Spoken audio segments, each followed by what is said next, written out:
Саламатсыздарбы? Мен Нарын облустук академик Үсен Асанов атындагы лицей жатак мектебинин окуучусу Акылбек Кызака. Сиздерге ички Тянь-Шанда жайгашып, нарын жана Айбашы өрөөндөрүн бөлүп турган кыркатоолордун бири Аламышык кыркатоосу жөнүндө сөз болмокчу. Аламышыктын узундугу 35 километр, турасы 20 километр түзөт. Орточо бийиктиги 3000 метр болсо, эң бийик жери 3399 метр. Тоо негизинен карбон жана жабо мезгилдеринин Акиташ тектеринен турат. Эң бийик жеринде ретрансиялык телекөрсөтүү станциясы орун алган.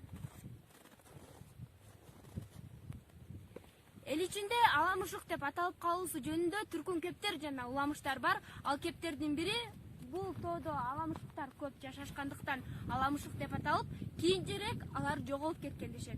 Бирок мындай аталуусу жөп жөнөкөй. Тоон ашуусун ашып, Нарынды көздөй кара үңкүр оттук сууларын бойлоп Капчыгайдан чыга келгенде, Аламышык кыркатоосу көз алдыбызга панорама болуп тартылат. Тоонун көрүнүшү эки тикчиген кулагы башы күнчыгышта, ал эми куймулча куйругу жана арты батышка созулуп, жонун дүктүйтүп жаткан мышыктын элесин берет.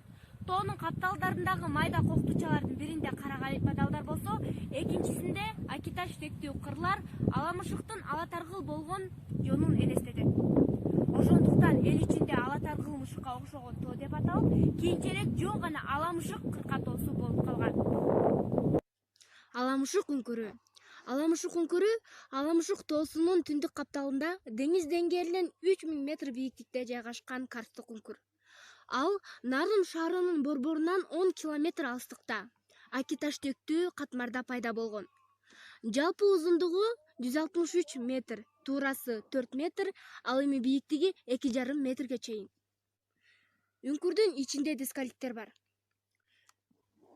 Үңкүр дүйнөлүк үңкүрлөр картасында Кастаня деген ат менен киргизилген. Анын мындай аталып калышы төмөндөгүдөй. Үңкүрдү өткөн кылымда 70-жылдарында Европага окумуштуу Скайлер биринчи жолу эскерген, бирок ал тереңирээк изилдей алган эмес. Ал эми алгачкы жолу сүрөттөп жазып, айрым илимий көз караштарын билдирген адам Орто Азиянын изилдөөчүсү Европалык окумуштуу Кастаня болгон. 1899-жылы ал үңкүрдү изилдеп маалымат берген. Ошондуктан анын ысымы Кастаня болуп, дүйнөлүк үңкүрлөр картасына киргизилип калган. Ал эми аны жергиликтүү эл Кастаня үңкүрү дебей, жөн гана Аламышык үңкүрү деп айтышат. Ал эми Аламышык тоосунда жергиликтүү эл салуучу лыжа базасы бар.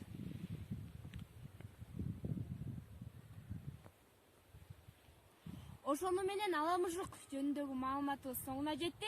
Маалымат менен тааныштырган Акылбек Кызакак болду.